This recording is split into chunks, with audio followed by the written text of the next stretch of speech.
ध्यात्वेन्द्रनीलवर्णाभाम् चन्द्रसूर्याग्निलोचनाम् विधिविष्णुहरेन्द्रादि मातृभैरवसेविताम् ज्वलन्मणिगणप्रोक्त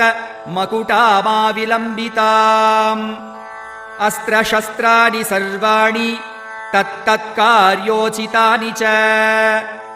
एतैः समस्तैर्विविधम् बिभ्रतीम् मुसलम् हलम् पात्वा हिंस्रान् हि कवचम् भुक्तिमुक्तिफलप्रदम् पठेत् त्रिसन्ध्यम् रक्षार्थम्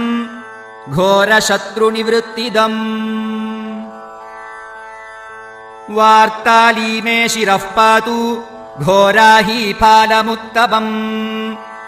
नेत्रे वराहवदना पातु कर्णौ